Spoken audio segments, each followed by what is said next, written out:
নমস্কার। আজ আমি আপনাদের সামনে একটা ঘটনার উল্লেখ করছি। ঘটনাটা হচ্ছে, দেখবেন যে পশ্চিমবঙ্গে ধারাবাহিকভাবে অস্ত্র পাওয়া যাচ্ছে, বিশেষ করে ভয়ঙ্কর সব আগ্নেয়াস্ত্র।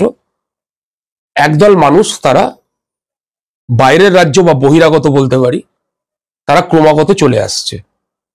এ প্রসঙ্গে আমাদের যে বিরোধী দলনেতা আছে দিলীপ ঘোষ মহাশয়, তিনি স্পষ্টভাবে বলেছিল যে পশ্চিমবঙ্গ এখন বর্তমানে উত্তরপ্রদেশ এবং বিহার, এই দুটো রাজ্যের মেনশন করে দিয়েছিল নাম। এইসব রাজ্যেদের যারা অপরাধী আছে তাদের অস্ত্র এনে এখানে মজুত করার যেন আতুরঘর হয়ে উঠছে। কিছুদিন আগে আবার আমাদের যে মাননীয় মুখ্যমন্ত্রী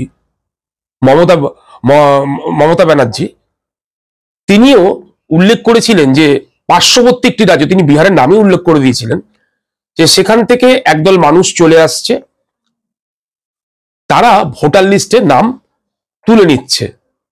এভাবেই জনবিন্যাস বদলে যাচ্ছে।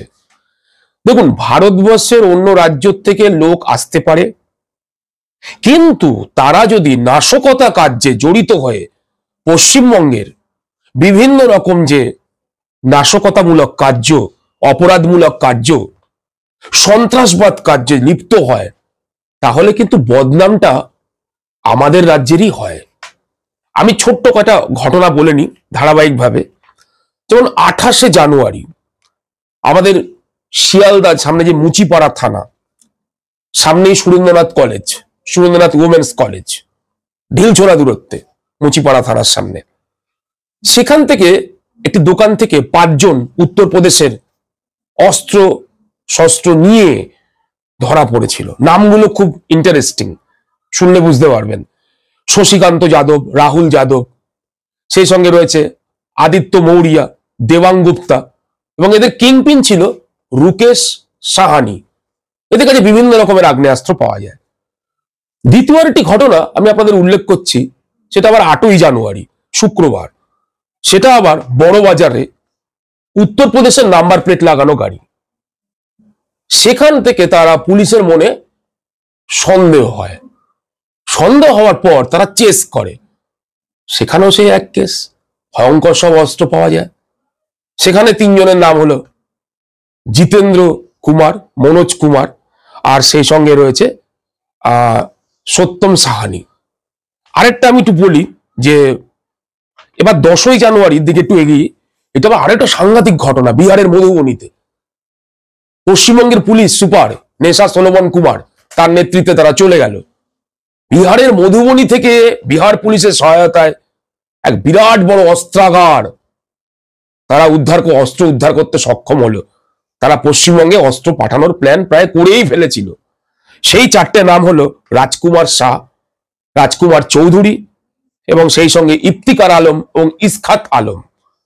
10ই নভেম্বর 2024 সেখানে এই ঘটনা আমরা ভালো করেই জানি, তোলপাড় হয়ে গেছিল। শিয়ালদা থেকে একটা ব্যক্তিকে অ্যারেস্ট করা হয়েছিল, তার নাম মোহাম্মদ ইসরায়েল। তার কাছেও বেশ অস্ত্র পাওয়া যায়। এ প্রসঙ্গে জানিয়ে রাখি, এই ইসরায়েলকে কিন্তু 15 বছর আগেও অস্ত্র পাচারকারী হিসাবে ধরা পড়েছিল, সিথিতে ডাকাতিও করেছিল।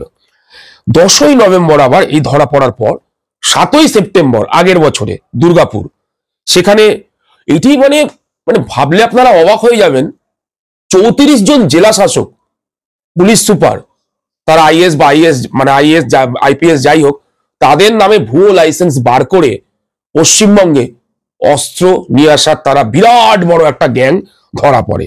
তার মধ্যে ছিল বিহারের বাসিন্দা, হ্যাঁ, এবং তার একজনের নাম হচ্ছে ধর্মেন্দ্র উপাধ্যায়, এবং আসানসোল থেকে তা পাওয়া যায় বিকি যাদব, এবং দক্ষিণ থানার বাসিন্দা রাকেশ বার্নওয়াল এবং কৈলাস সোনোয়াল।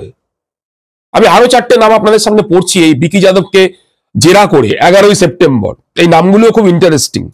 শেখ রেহাই, তারপরে রয়েছে প্রকাশ রেনিয়া, গোপাল কেসারি আর জগনারায়ণ সিং। তারা বিহারের বাসিন্দা বা ঝাড়খণ্ডের বাসিন্দা, তারা বর্তমানে কুলটি থানায় বাস করছিল।